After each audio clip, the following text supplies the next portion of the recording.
Karena tercipta secara sosial. Memang betul. Kalau kemiskinan yang tercipta secara sosial, berarti sistem strukturnya yang harus dibetulkan. Paham ya? Maka itu tidak ada lain kecuali dengan apa? Kekuatan politik. Ya, hanya itu yang bisa betulkan. Bukan pribadi. Politik harus ada powerful ya. Seperti Sudan, saya katakan itu. C, yang lain dulu. Tadi, ibu tadi di belakang, yang keras. Tolong disambung. Kalau enggak. Oh. Ini meluruskan ibu, ini bagus. Tadi Fatona ya, Sunnah Rasul. Mau bu, jangan Fatona nama ya, tapi Fatona sungguh cerdik. Ya. Itu kalau di Al-Quran namanya kelompok ulul albab ya, orang selalu berpikir. Makanya kajian gini jangan kemudian tidur senden ya, jangan. Ini latihan Fatona ya. Sekarang ini latihannya begini. Makanya saya dalam kajian-kajian kayak gini saya tidak mau menina bubukkan orang, tidak. Tapi saya aja berpikir. Kalau ibu-ibu bapak-bapak kemudian menjadi antusias, saya semangat. Tapi kemarin di YouTube yang saya lihat, ini yang saya mau kasihkan untuk tak lihat itu, saya berbicara tentang meteor, saya berbicara tentang alam malaikat. Ngawas tok ini, ya Allah, kecepatan cahaya gak ngangkat. Saya berbicara tentang roh, tentang gak ngangkat. Padahal itu latihan Fatona, iya.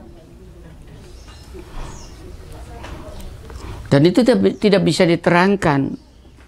Ya, kecepatan cahaya. Saya berbicara, ini kan sudah berbicara tentang ilmu fisika. Ya. Begitu berbicara tentang ilmu fisika, kan tidak diajarkan di universitas. Bukan tadi itu. Mana Mekah itu? Iya, nggak diajarkan tentang itu. Bagaimana mereka bisa menerangkan surat An-Najm? Gak mungkin. Ya, bagaimana mereka bisa menerangkan sesungguhnya naik malaikat dan ruh kepadaku di dalam satu hari, kadarnya adalah 1000 tahun bagi kamu. Itu kecepatan cahaya. Nggak mungkin.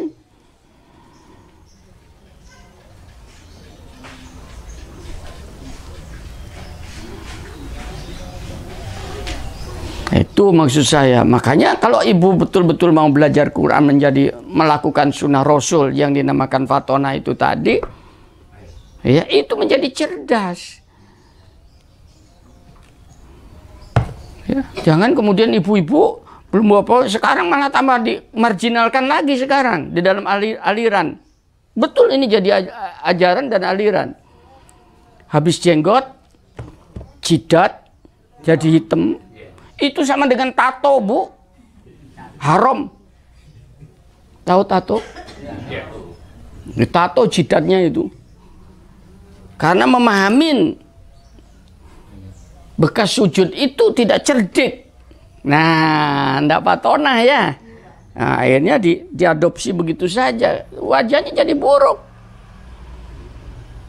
Tuh, contoh lagi sekarang ibu-ibu. Oh haram kalau pakai make up dan sebagainya. Karena istri itu adalah hak suami. Loh, kemarginalan. Hak suami harus di kamar aja. Kan sekarang sudah jadi aliran tuh banyak. Ya, jadi jangan dibedakan. Yang namakan sunnah Rasul seakan-akan perbuatan. Nah itu perbuatan sunnah Rasul, diemnya atau bicaranya Rasul, ya itu namanya sunnah.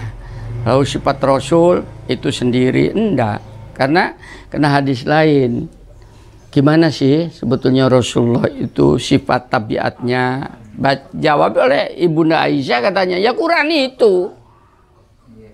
Kalau ingin lihat Rasul, ya Quran itu sudah. Seperti itulah Rasulullah. Ya sudah tidak bisa dibedakan mana yang namanya sunnahnya, yang mana sifatnya, yang mana tabiatnya sudah menjiwai daripada isi Al-Qur'an. Karena salah satu diantaranya adalah fatona. Nah, sering sekali yang dinamakan sunnah Rasul itu sholat malam sampai kakinya, puasa Senin Kemis. Itu untuk saya pemarginalan, itu hanya salah satu bagian daripada masalah-masalah ritual. Iya, sunnah Rasul kalau ingin tahu perang Badar, entek kon. Berarti itu sifat Rasul yang harus kita ikuti. Iya, sunnah itu menjadi satu, Bu. Sunnah dan sifat itu menjadi satu. Iya, harus diikuti. Harus diikuti. Saya giring ke sana supaya tidak terjadi pemarginalan kalau sunnah yang gitu-gitu itu. Itu loh ya. Yang sekarang karena sunnah Rasul pakai cadar. Iya, perintahnya kan gitu ya. Nah, itu namanya fatona. Kenapa, Bu? Budaya. Budaya, Bu. Jangan cadar lah. Musim ninja. Oke. Udah betul ya. Latihan fatona, Bu ya. Supaya ini mengikuti sunnah Rasul loh ya. Cerdas itu. Kan ditiru kan? Itu salah satu diantaranya. Yang kedua apa, Ton? Nah, kita terang nong ngenean kok abot kabeh iki. Insyaallah. Jangan mengerti. Ya, pengertian amanah ini juga adalah sunnah kerasulan yang harus kita adopsi. Ya. Ada satu amanah yang diberikan kepada kita. Setelah nabinya sudah hilang kan? Sudah tidak ada. Amanah yang diberikan kepada kita apa? Ayo. Bukan, amanah ini adalah kita menghidupkan Ini amanah. Kalau kita menghidupkan, kita sama dengan melakukan sunnah kenabian.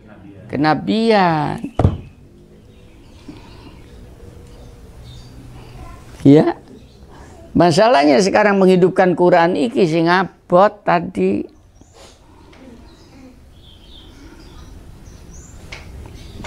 Saya juga satu lagi. Ya, karena doa ini pada dasarnya itu sesuatu yang sangat esensial, yang tidak setiap saat untuk bisa dikeluarkan. Sekarang doa dijadikan main-main. Paham ya? Jangan. Doa itu senjata pamungkas. Tahu senjata pamungkas? Setelah usaha ya. Oh iya. Kita belum apa-apa pengen turun, pangerannya langsung turun membantu. Nanti dulu. Ibu saya beritahu. Ini untuk yang lain. Dalam perang Badar. Kan perang Badar itu perang pertama. Ya, Nabi. Coba, apa yang terjadi dalam perang Badar itu? Bukan, sebelum perang Badar Rasulullah itu meminta mata-matanya. Tahu mata-mata? Intelnya. Coba. Dungo apa bukan? Memerintahkan mata-matanya, intelnya. Berapa kekuatan musuh? Doa bukan? Bukan kan? Iya. Enggak doto. Ya Allah, ini mau perang Badar, musuhnya sama ini, menang no. Enggak kayak begitu disuruh.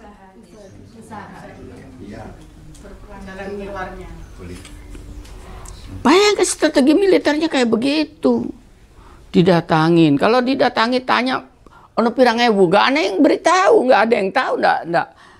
Ya, akhirnya ada seorang tukang penggembala. Dulu mungkin penggembala ya. Ditanya oleh seorang. Pertanyaannya sederhana, Bu. Gitu. Itu di sana ada orang-orang kafir, orang-orang dari Mekah. Enggak kafir Mekah, ada orang Mekah bawa pasukan, betul katanya. Di dalam sehari mereka itu makan berapa ekor unta? Pertanyaannya itu berapa ekor unta? Ya, dikatakan setiap hari mereka menyembelih 10 ekor unta, dikonversikan oleh Rasulullah. Ini Rasulullah, mereka nyembelih tiap hari 10 ekor unta. Kalau gitu kekuatannya ada 1000 orang. Loh, coba bayangkan. Karena satu unta dimakan 100 orang. Doa atau ikhtiar itu? Nah, kan kita tidak. Loh, iya. Ini yang saya masukkan. Makanya doa yang tidak diterima oleh Allah. Lalu di mana usaha kamu? Itu baru tentang pasukan. Belum strategi militernya itu. Perang Badar itu. Di mana oasenya? Tahu oase, Bu? Sumber air, kehidupannya pada oasenya itu. Ada di kayak begitu. Kamu punya ide, sahabat? Punya, Rasulullah. Kita membuat oase baru di bawahnya, paham? Sehingga terjadi infiltrasi air. Ya. Karena lebih tinggi airnya turun. Ini yang kita pertahankan. Orang-orang mereka karena sudah tahu di situ ada oase, langsung menuju oasenya, sampai di sana kering. Loh, strategi militer loh itu. Iki sehingga diwoco wong-wong iki. Betapa beratnya usahanya itu. Sehingga bisa menghancurkan itu karena conditional itu sendiri sudah kelelahan mereka. Paham ya? Nah, dalam perang berkacamuk itulah baru setelah yang tidak keseimbangan, baru Rasul itu masuk tenda. Paham ya? Meminta kepada Allah. Ini sudah senjata pamungkas. Ya Tuhan Azza wa Jalla, seandainya engkau tidak memenangkan peperangan ini, sungguh engkau tidak akan disembah lagi. Tidak ada yang akan menyembah engkau selama-lamanya. Paham ya? Ngeget napa mboten? Ngekete ngono. Itu cara donga. Itu doa yang menggetarkan langit. Maka diturunkanlah pasukan-pasukan yang tidak nampak. Itu malaikat. Kita kadang-kadang minta langsung diturunkan malaikat. Usahanya itu.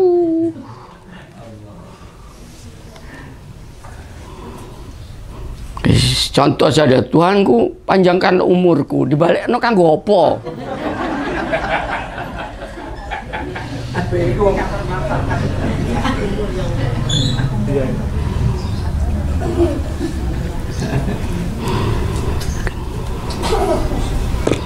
Kebaikan dungo, tapi doanya bukan untuk saya, doanya untuk dakwah.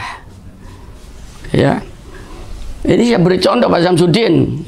Jelas belum pada Pak Samsudin, Pak Budi nggak punya kiat itu. Ya, saya punya kiat itu. 65, profesor kan harus pensiun ya.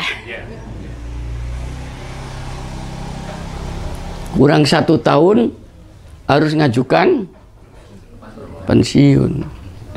Saya kurang 1 tahun ngajukan perpanjangan.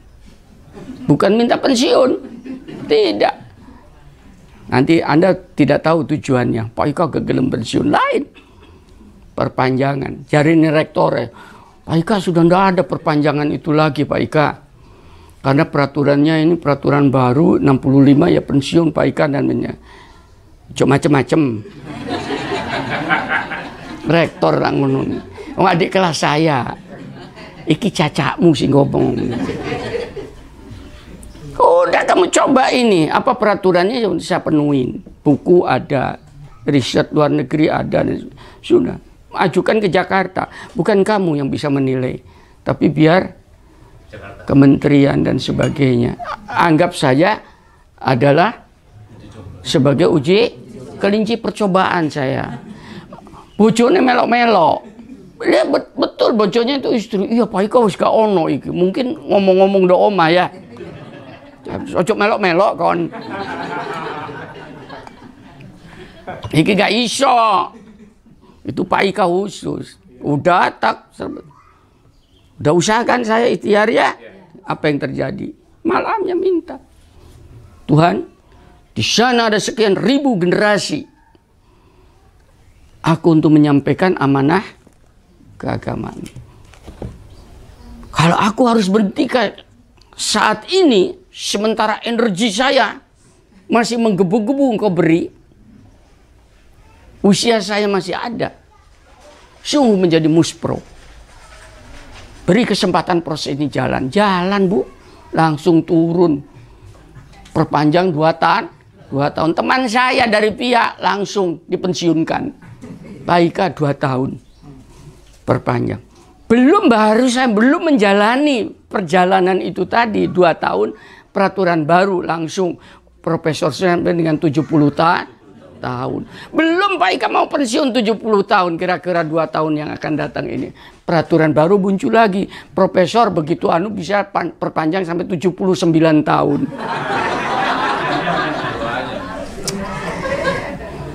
Apa bukan doa itu? Ketepaan Pak Ika terserah. Yang penting ketepaan pada saya ya.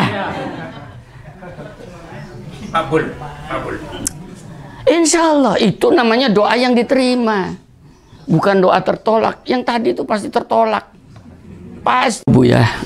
Ini belum teruji secara empiris. Tapi saya walahu alam ya. Tapi berdasarkan pengamatan saya, perempuan itu pada dasarnya mentalnya lebih kuat dari laki-laki. Halo? Ya, emosinya lebih tinggi.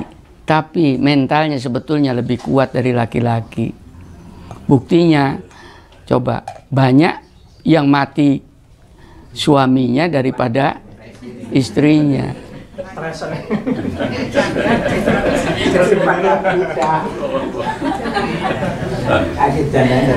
Iya, mentalnya lebih kuat. Emosinya memang lebih tinggi. Nah, latihannya kayak begitu. Kan mentalnya lebih baik. Kenapa emosinya lebih tinggi? Kalau begitu, berarti harus digeser dong. Emosinya diturunkan. Kan begitu ya. Dengan cara apa? Logikanya dinaikkan. Satu hal gampang. Ya, ini untuk emosi Bu ya. Apa yang kau dengar, apa yang kau lihat, belum tentu apa yang kau pikirkan. Halo? Tidak sama seperti apa yang kau rasakan. Itu kuncinya di situ. Bisa diikutin Bu? Angel ya.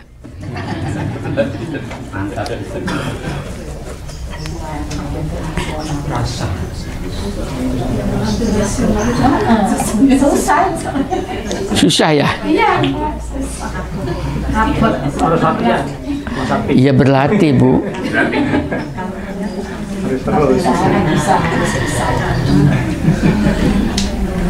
Satu contoh paling gampang. Apa yang saya sampaikan, mungkin di antara ibu-ibu ada yang tidak sesuai, ya, tidak cocok dan sebagainya.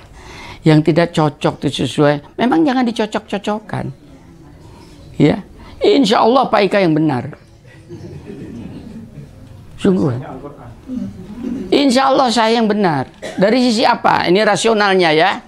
Rasionalnya ini supaya tadi emosinya nggak muncul. Satu, dari sisi usia. Saya punya pengalaman. Ya, usia 70 sih. Berarti usia sekarang dan saya bukan termasuk tipe yang diam. Dari pengalaman hidup. Ya, Pak Ika sudah melanglang buana ke negeri-negeri mana. Paham ya? Dari keagamaan, Pak Ika sudah jadi mubalik sejak muda.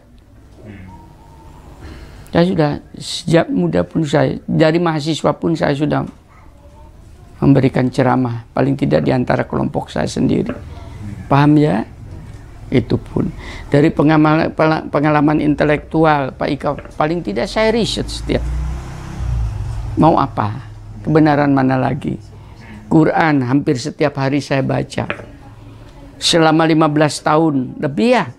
Kajian tiap 2 minggu, seminggu sekali menerangkan Quran. Bayangkan dengan ibu-ibu atau anda-anda semua itu. Adakah yang bisa mengimbangin saya? Itu tok, rasional loh ya. Gak nutut sudah. Dari nulis buku, hampir saya menulis buku setiap saat. Bacaan referensi, baik itu referensi asing maupun dari pengalaman organisasi. Di situ aja sudah habis. Jadi oleh karena itu apa yang saya keluarkan, insya Allah menggunakan referensi yang lebih kompleks. Nah itu diterima sebagai sebuah pengalaman baru, pengetahuan baru. Jangan ditabrakkan, tabrakan yang salah Anda sendiri, pasti. Iya, tuh bisa diikutin ya. Nah, jangan emosi. Kemampuan untuk berpikir, untuk menghindari stres itu kadang-kadang kalah. Nah, solusinya bagaimana supaya kita ini tidak dimakan stres, kemudian jasmani dan pikiran kita itu menjadi lemah, sakit akhirnya. Sudah? Iya, Pak. Solusinya kurang. Nggak kemana-mana. Solusinya kurang. Bertebaranlah kamu di atas muka bumi. Kemudian perhatikanlah. Kan begitu, Ton? Itu. Bertebaran di atas muka bumi. Perhatikan ayat-ayat Tuhan. Perhatikanlah bagaimana. Begitu Bapak memperhatikan kepada yang lain, bukan dirinya, stresnya gak ketok. Karena yang Bapak lihat jauh lebih banyak daripada stresnya sendiri. Stres itu kan sangka-sangka. Karena luasnya, sempitnya pemahaman. Bisa diikuti. Misalnya stres, bojoku gak gelem ngomong meneng ae. Lah apa disetresin? Bojo, oh ya, ini kan begitu, otot toh. Loh, kemarin nggak saya sebut namanya. Saya tanya seorang, "Nanti bojomu gak melok kajian?" Terus akhirnya dia ngatakan, "Anu Pak sewot." Apa sewot? Karena pas dia ulang tahun ngajak saya ke luar kota ini, Pak, saya harus ikut kajian, dia sewot. Saya bilang, "Kamu berhasil." Lu sungguhan membuat sewot bojomu berhasil. Wong wedo di ngono-ngono pancene. Jangan diikutin, sungguhan. Loh, hadis Rasul tuh begitu. Maaf Ibu ya, bukan saya loh yang ngatakan, Rasul ya. Orang perempuan itu laksana tulang rusuk. Kalau engkau biarkan tambah bengkok, tapi kalau mbok tuh patah. Lah dilus coba tadi. Dia ingin diperhatikan kan, ulang tahun ke sana, mari ngono shopping minta dia anu. Iso melok kajian kah? Gak budal. Saya bilang berhasil kamu. Tak salamin oleh saya. Kenapa? Wah, tapi kan disewoti. Biasa disewoti wong wedok iku. Pas rong minggu. Teh biasa. Betul Bu ya? Orang minggu.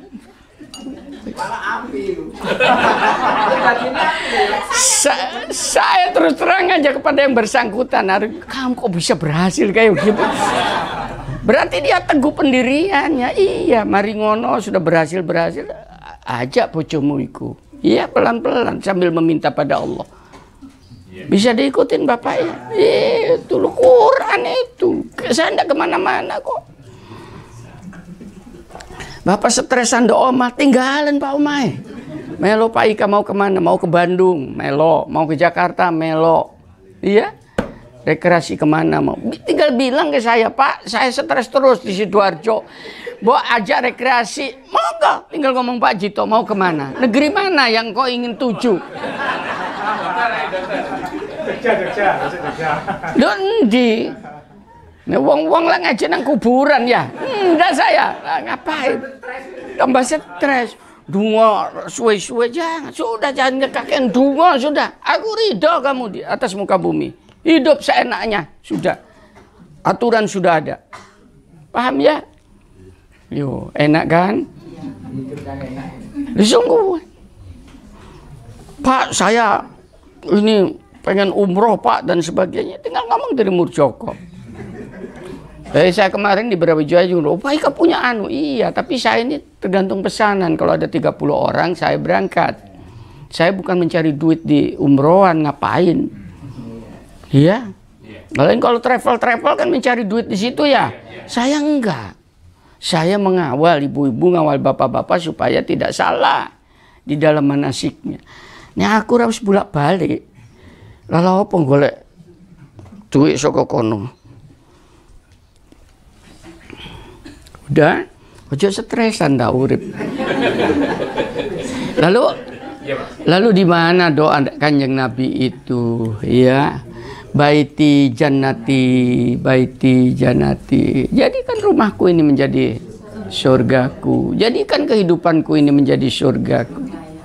Saya beritahukan Bapak Ibu, kalau dalam kehidupan ini ibu bapak tidak merasa enjoy, tidak merasa bahagia, maka jangan harap untuk bahagia di akhirat. Lu doanya kan gitu. Robbana atina fid dunya hasanah baru wa fil akhirati hasanah. Jangan nanti apa-apa saya penuh penderitaan di dunia. Wah, atau saya nanti di akhirat jaremu. Yang dunia saya ketok aja gak bisa, apalagi di akhirat yang kamu tidak punya daya. Karena di akhirat itu tidak ada usaha lagi orang. Di akhirat itu tinggal menikmatin apa yang kau tanam di dunia ini. Doa sudah tidak dengar di akhirat, Bu. Usaha tidak dilihat. Karena sudah digiring. Saiki wayahe. Makanya buat gembira di dalam hidup keduniaan ini. Saya sudah mengatakan, bagi mereka yang punya banyak problem, halo, datang ke Bima Sakti, ketemu dengan Pak Ika, boleh face to face, insya Allah problemnya akan hilang. Dia naik Karsono, gak melok kajian. Kang sing wedok. Ya, ngene iki. Embo. Ya bukan apa-apa, dulu minta doa, tak doain deh Mekah mari umur sampai tak maaf, sampai tak cucup ubun-ubunnya. Loh maaf, tak anggap anakku. Itu di mana itu? Setelah apa namanya? Sa'i ya. Selesai sa'i doain mana ubunmu? Tak cucup ubun-ubunnya. Itu sungguhan saya meminta pada Allah. Doanya gak main-main. Bukankah engkau yang sudah berfirman bahwa setiap engkau menciptakan pasangan-pasangan hidupnya. Beri pasangan anakku ini. Hilang. Ini iki loh. Dikiranya itu datang begitu saja. Gak mungkin loh. Gak ngerti. Ya, wis ngono kenceng.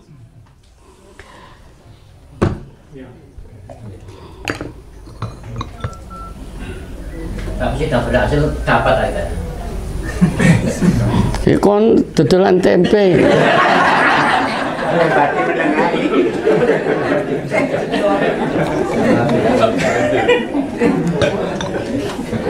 Kualitasnya masih jongkok. Bukan, saya ini sungguhan ibu-ibu, bapak-bapak ini oleh saya bukan dianggap sebagai seorang santri, tapi sebagai saudara saya. Saudara itu bagi yang lebih sepuh dari saya anggap kakak saya. Bagi mereka yang sama, saya mungkin itu sudah. Bagi yang lebih muda, ya adik saya.